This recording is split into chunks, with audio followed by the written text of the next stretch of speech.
Yo, what's good, Josh? We're Arts here, back with another video. And today we're here with a new draft league. Well, it's not a draft league, but it is a new draft league that we're participating in.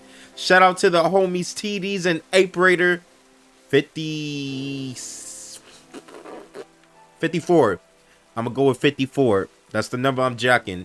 That's not the number, Cap, bro. I'm so sorry. I apologize. You know it's all love. But as I was saying, we are here with our draft league, the SDA week 1. Now, there's a lot of things I gotta explain before we get into the battle. Number 1, I didn't record a draft analysis straight up, so we'll do a relatively quick draft analysis of our entire team right before the battle.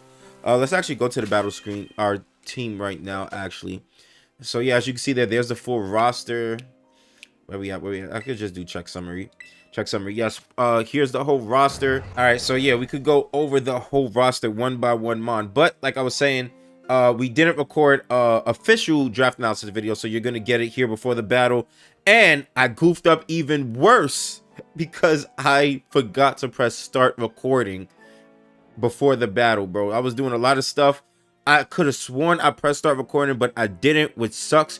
So shout out to the guy Stank, who was my opponent for this week. Stank in the Machamps, also known as the Champaholics, bro, was a huge help. He sent me his POV of the video, so please make sure you send the homie Stank some love. I'm gonna link his YouTube channel in the comment section below. Not in the comments as well. I'll probably link in the comment section too, as well as in the description. So please show the homie some love, because I wouldn't be able to throw up this video without the homie. So yeah, man, we're gonna do some post commentary during the battle. I'll get to explain my thought process behind the plays. I know a lot of people think they suck.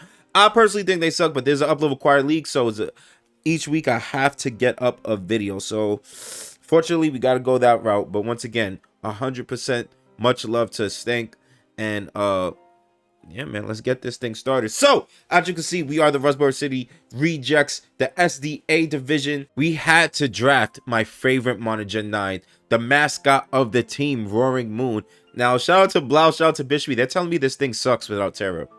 Let me know in the comment section below if y'all believe Roaring Moon sucks without it being able to Terra, because Roaring Moon was in one of the highest tiers.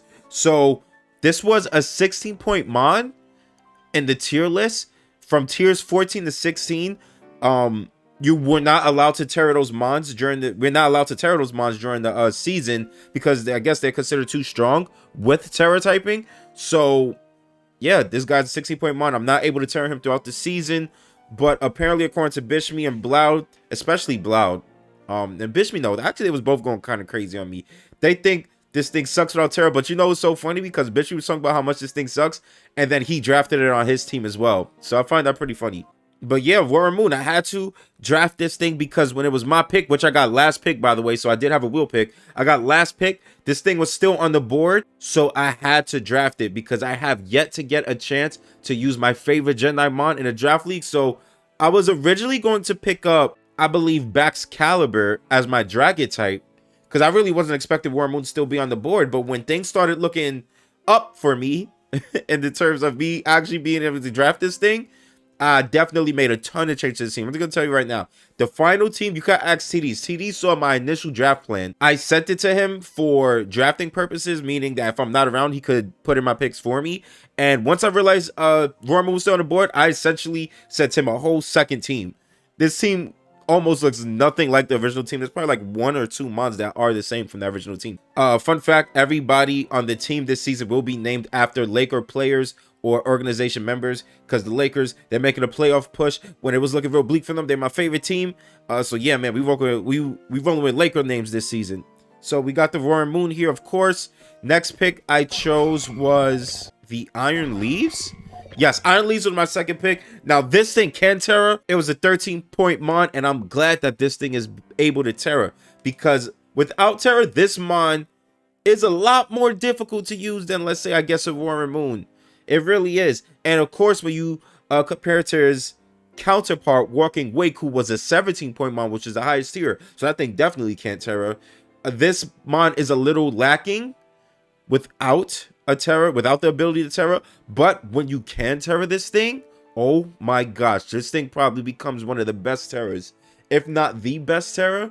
I think out of all the mods that are available to terror, this might be one of the best, if not the best. It just might be the best. So with that wheel pick, I'm so glad I was able to pick up the Iron Leaves. I was like, I seen Bishme draft Walking Wake. I seen Sosa draft Walking Wake. I knew I was a drafting the Walking Wake because I knew I was last pick. But I was like, you know what? They having fun with the new Paradox Legends. Let me have a little bit of fun with the Paradox Legends. So I'm expecting a lot of big things from Iron Leaves this season, especially against my week 1 opponent, because my week 1 opponent is running. They decided to draft a mono fighting team, which is very, very interesting. But we'll go more into that when we actually go over the battle. Next up on the list, we drafted Austin Reeves, our Arcanine. Beautiful Pokemon in draft. Just a beautiful Pokemon in general from design. What it could do, its skill set is amazing. Inside the draft, outside the draft. No matter what format you want to play Arcanine in, Arcanine is that dude. Also one of my favorite fire types of all time. So I'm very excited to draft this thing. I've never really gotten to use Arcanine in a full season of draft as well. I did get to use him during the YCL, that team I took over for a couple games, but like I said, I never got to use Arcanine for a full season of draft. And after using it, I've always wanted to, and after getting a little taste of it in the YCL, I was like, I definitely got to pick my boy up if he's on the board relatively early. And with Terra, this is another one of my Terra captains. So my 2 Terra captains on the team are Iron Leaves and Arcanine. Arcanine was 12 points. Iron Leaves was 13 points, which totaled up to 25 points, which was the amount of points you were allowed to spend on your Terra Captain. So I got 2 Terra Captains. Some teams have 3, but I believe I'm just fine with Arcanine and Iron Leaves because the versatility that both of these mons are going to be able to produce with these Terras, with the ability to Terra, is going to be amazing. So I'm expecting big things from Arcanine as well. I would be surprised if Arcanine is a mon that comes every single week. I legit wouldn't be surprised, but who knows? We'll see. Depends on the opponent. Next up, we drafted Slowbro. So this completed our Fire, Grass, Water core. Now, I know Iron Leaves and Slowbro both share the Psychic typing, which is, I mean, it makes them both weak to Dark. It makes them both weak to Bug. Yes, yes, indeed. But I felt I could get away with it a little bit more because, like I was saying, Iron Leaves is one of my Terra Captains. So I'm pretty sure, well, I'm not going to say that because Arcanine, I don't know, like I said, it depends on the matchup, but pretty sure a lot of times I will be choosing Iron Leaves as my Terra for the week. So it's not as detrimental, the fact that they both share this Psychic type, but I mean, they do share actually a lot of the same weaknesses. They share Bug, Dark, and Ghost. Yeah, Bug, Dark, and Ghost. So hopefully that doesn't become too much of an issue. I am banking that it won't be, like I said, because Iron Leaves is a Terra Captain of mine. But if it does become like something that I'm noticing is something that may be hindering the team a little bit, I could always trade Slowbro for something else. But I don't intend to. So yeah, man, Slowbro, y'all know what Slowbro does. It is a wall. It is a wall that can swing as well. This thing has base, I think, 110. It's either 100 or 110 special attack. So this thing, for it being such the tanky dude that it is with Regenerator, it swings. And, you know, against things like Calm Mind, you set up Calm Mind, Trick Move, have to go crazy. And, man, I'm so excited to use Slowbro. I really am excited to use Slowbro. Next up, we have a Fortress. Oh, my God, why is his eye like? Is he blind? Fortress, what happened, buddy? I don't know. I don't know what's going on with Fortress, bro. He looks sick. He looks sick, bro. My Fortress, there's something wrong with my Fortress, but hey, man, I'm trying to focus. All right. So, looking at Fortress, another tanky tank. As you see, we started off with power with the Iron Leaves and the Roar Moon. Then our next 3 picks were defensive and pivot. So, Arcanine can be running offensive or defensive, which that's what makes it so beautiful.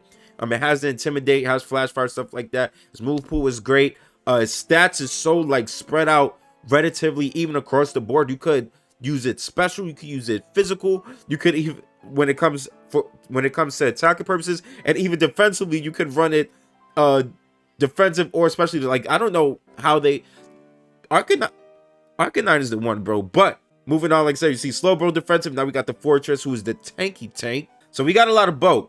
Fortress was just like that last mod I wanted to draft. to like give us that bulk. And I think is going to give a lot of teams fits this season, especially coupled with the other mons I have, like Arcanine. I know I keep going back to Arcanine, but I think it's just amazing. Arcanine, this thing's quad weak to fire. We have Arcanine, which I could possibly want Flash Fire on, which makes it immune to Flash Fire. So yeah, Arcanine covers this thing's weakness very, very well. And yeah, I'm expecting big things from Vanderbilt, our Fortress as well. Next, oh my God, we got, I guess we are pretty tanky.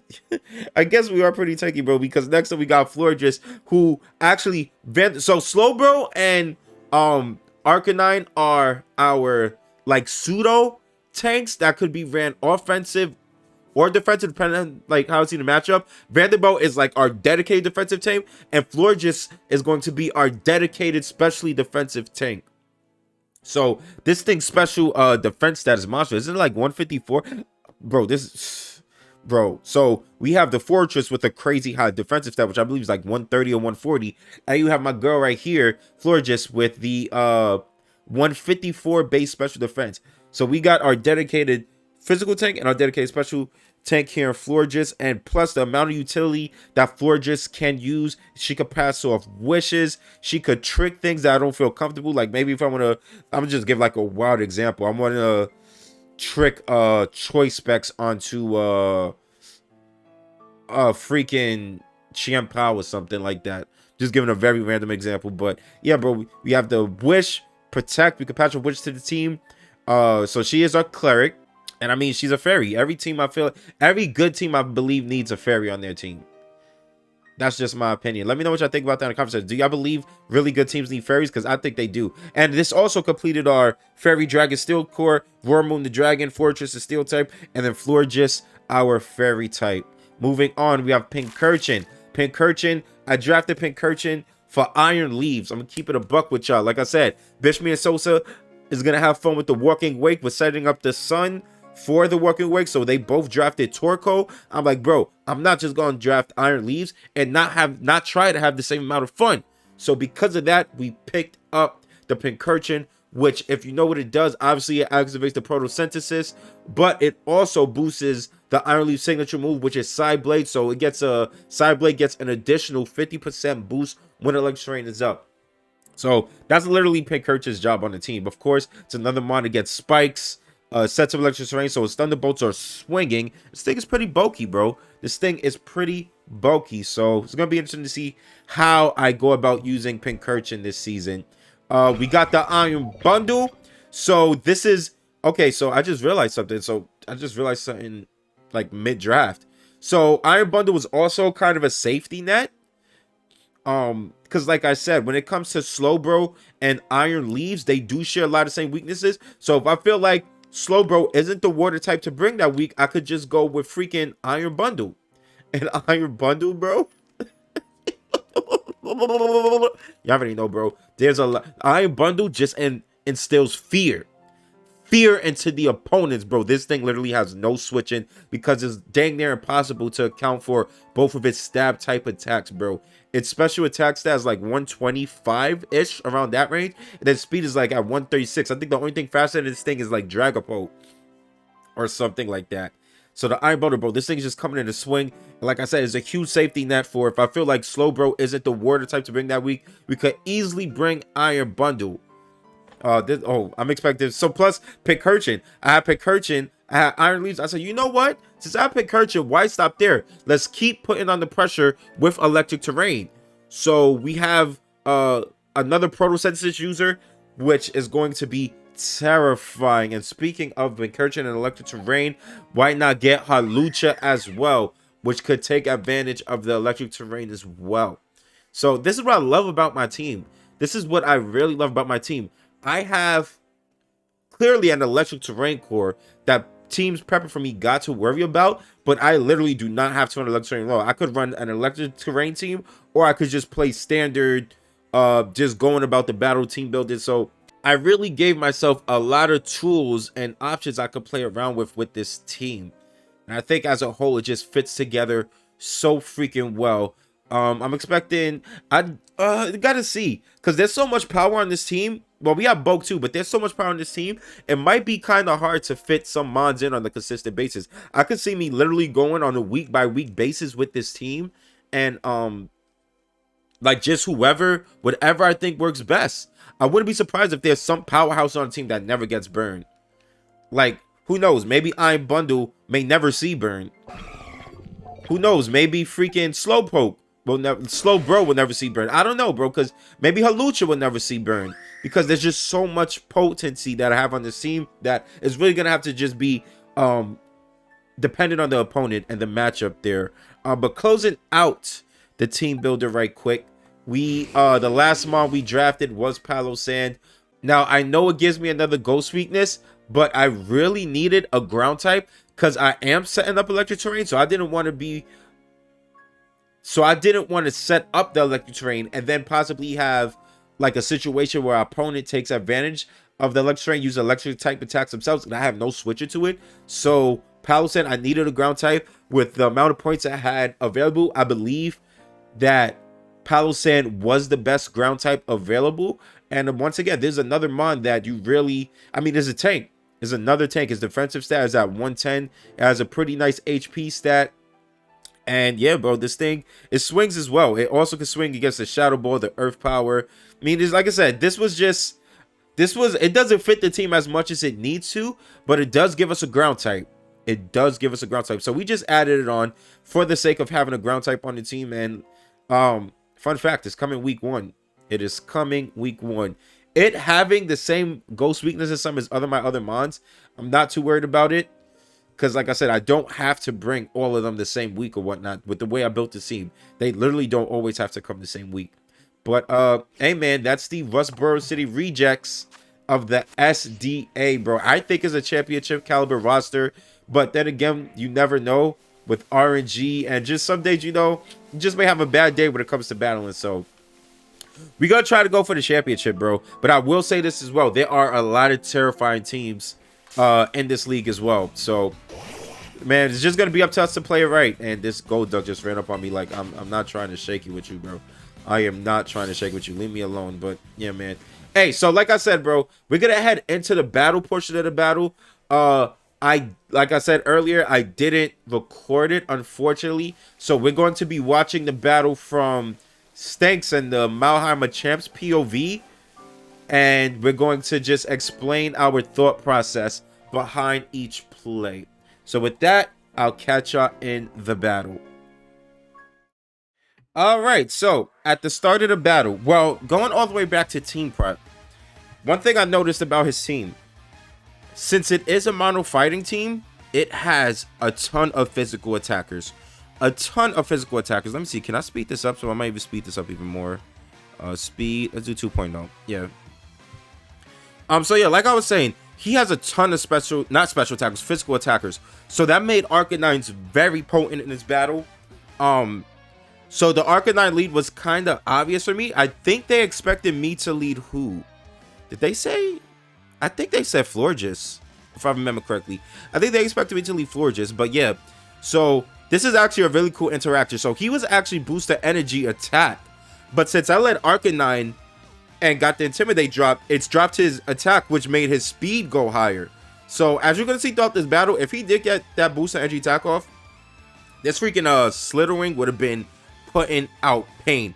Okay, so one thing I noticed about this team is that it really can't switch into anything freely, because as fighting types, most of the time a lot of well, of course the Great Tusk here, of course he has the Great Tusk, which is a really bulky mon. He had things like the Iron Hands, which is pretty bulky. He has, actually, Iron Hands is very tanky on the defensive side. He has Hariyama, who could be pretty bulky as well. But besides those 3 mons, his team is actually quite frail.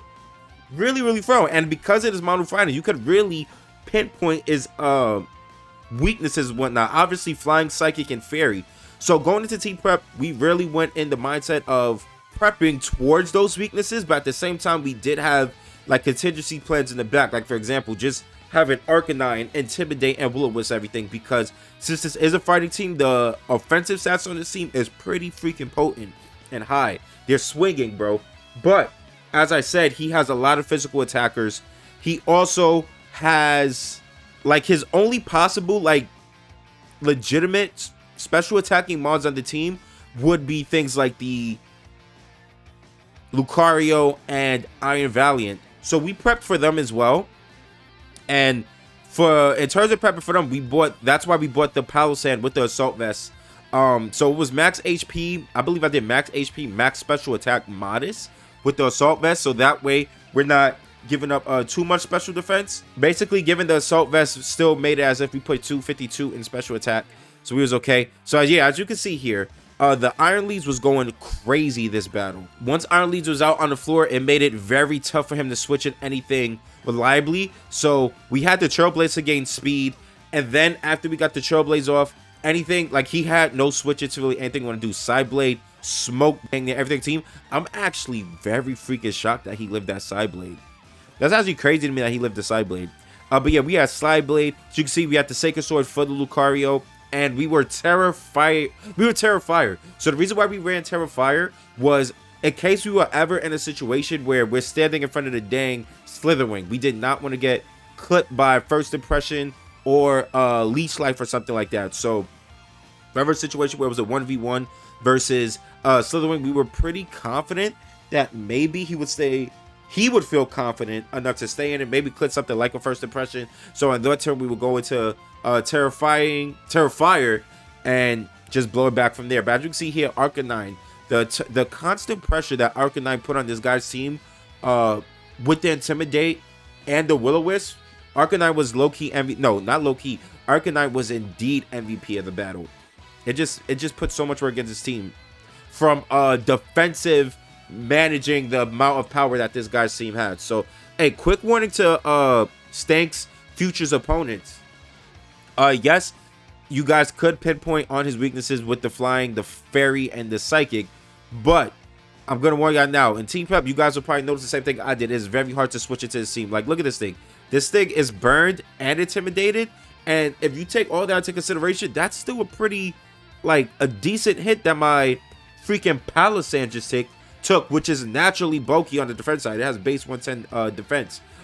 So yeah, against Palisand here, obviously we always gonna win that 1v1 matchup. So I believe here he goes to the. Okay, so we killed this thing, right? Perfect. Yeah, I felt Chilling Water was free there because obviously I knew he wasn't staying in. So anything he goes out into would take that attack drop because I believe all of his mons left besides the Iron Valiant was physical attackers. I mean, if he did switch an Iron Valiant, he was going to die anyway. If he stayed in on the Iron Hands, he was going to get the Chilling Water attack drop again. Yes, so Breloom was one of the most scary things to prep for against this team. But luckily for me, I have probably the best Breloom counter in the entire game with this Fortress. We went 252 in HP, 252 in defense. I believe he was Impish Nature to basically just take any hit the Breloom wanted to do. And it turns out that Breloom was Technician with Choice Band. So that thing was meant to swing. And you see how well freaking Vanderbilt, our Fortress, ate the hits, as well as having the ability Urvacoat. So, like, I was never letting anything go to sleep this game, bro. Every time that freaking Breloom came out, I was going Fortress to eat the possible incoming spore. So yeah, here he's really in a predicament. I mean, the battle at this point, there's not much he could do. I just have too much answers for his team, which is like obviously going to be the biggest problem for, I believe, Stank and the Machamps going through this season. As I did here, obviously I know he was fighting a mono fighting team, so I just prepped my team in order to deal with the fighting types. Obviously, like, he's fighting grass, fighting electric, but I don't know if every team is going to have this much coverage on the defense side as I do, but like when it comes to my team, I had like so much coverage for like his dual typing. So like, for example, when it comes to the Iron Hands, it's fighting electric. I have freaking Palisand, which is Ghost Ground. So we're immune to both of his stab moves on the Palisand. Then when it comes to the Breloom here that likes to support things, we have Overcoat on Fortress. And then obviously the monster, we quad weak the grass stab typing. And then with the fighting attacks, we could Ether because we're max defense. He goes back on. So I believe here for a while he's like he literally has to try to catch me on a good switch. He at this point, like I said, the battle's over. The battle at this point is pretty much over. The only way he could possibly win this battle is by continuously trying to switch out, anticipating my switch outs, and trying to get the lead on there.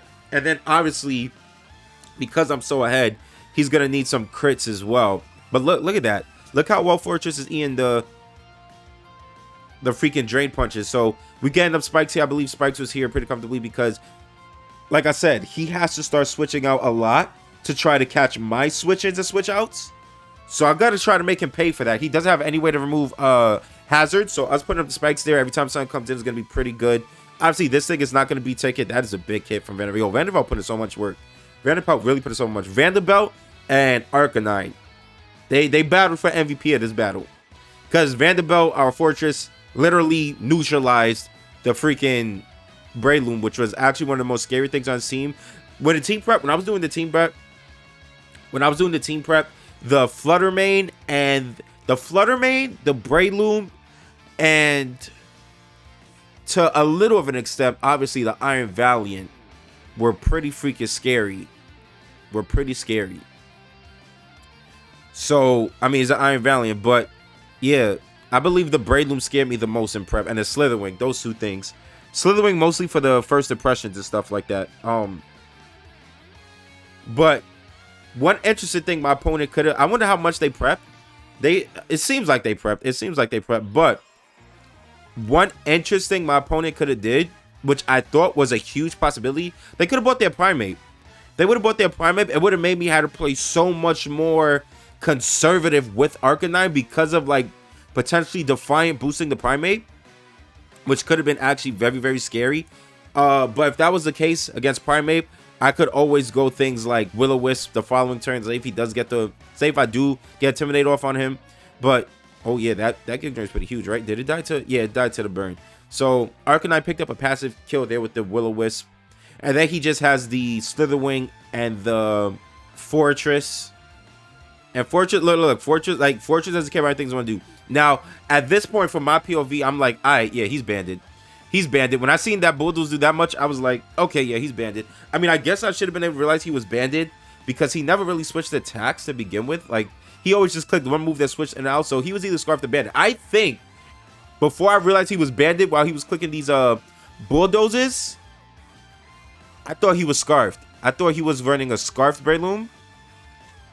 But yeah, nah, that Bulldoze definitely revealed to us that he was banded because of... Other than that, freaking Bulldoze is never doing that much damage to us. So Fortress is just Fortressing, bro. He just eating these hits, and we kill the Breloom. So at this point, he just has Slitherwing, and here's where the battle starts getting a little iffy. So as you can see, we was literally in cruise control. This entire battle. Testament to how versatile my team is, and the fact that we prep really well for a mono fighting team. And I just had the tools to deal with a lot of the dual stabs that the fighting types had. So here we go out. What is he doing? He close combats. Yes, beautiful. So here, this is where things are getting iffy. We are max HP on this Palisand. Now, because we are max HP on this Palisand, we always live that hit unless he freaking crits, and he got the crit. So him crit. The battle should have been over this turn. Literally, the battle should have literally been over this turn. We eat the acrobatics and then we kill it with a Shadow Ball. Like I said, I was 252 modest in special attack, but he got the crit, so we die there. We freaking die. So, all right, so obviously that killed our differential. That turned the 4-0 to 3-0, and then me. I was so nervous. I could have also ended the battle here. So, okay, I could have went Arcanine. And started extreme speed in this thing. But, fun freaking fact. Me and Blau, like I told y'all in the draft analysis part of the video, they was telling me Roar Moon is trash. And after week 1, did he prove them right? I had freaking... What I had? I was torn in between using acrobatics, even though I still had my item. My item was Chopple Berry, by the way, to eat possible knock punches, or if something was scarfed and close combat me, we eat the close combat and then kill it in return with acrobatics. I still have my item there. My item was gone. The acrobatics would have killed. I had Zen Headbutt. I had Zen Headbutt. I was terrified to miss, bro. I already got crit once, so the RNG demons, which I know I have, bro. The RNG demons start getting in my head. I was like, bro, am I just gonna miss here? If I click the Zen Headbutt, because if I miss the Zen Headbutt, that could be bad. So we went for the acrobatics, and it didn't kill. I wonder if that was a roll. I didn't calc to see if it was a roll, but the fact that I didn't kill made me extremely sad because I got my freaking... I'm so sad that I gave it an unnecessary death, bro. So a 4-0 due to crits and RNG demons in my head turned a 4-0 to a 2-0. Shout out to Stank, bro. Once again, thank you for sending us the POV. Yes, look at this is all of their plugs. Please go hit them with a like and a subscription on YouTube, and tell them your boy Art sent you. But with that, I'm gonna get up out of here. I vow not to mess up the recording or not record at all week 2 because yeah, I don't think I'm too good at this post comment thing. I was trying to keep up with the video, me having it at double speed, but I believe having it at double speed was the best thing, because if not, we would have been here for 30 minutes of me post comment, and I'm not trying to do that, and I know you're not trying to listen to me do that. So hey man, I just gotta remember to press the freaking record button. With that, I'm gonna get up out of here. We starting off the season 1-0. That's a pretty good start. I think I seen in the freaking match results thing, someone had a 6-0, so I gotta check. Well, I'm gonna check out all the matches, bro. Follow all the coaches at SDA. Y'all know Bishme's in the league. Y'all know Sosa's in the league. Y'all know Bloud's in the league, and of course your boys in the league. So let's have fun this season. Let's show support to the homies and all the coaches that are uploading content for this league. And amen. I'll catch y'all next time. Peace.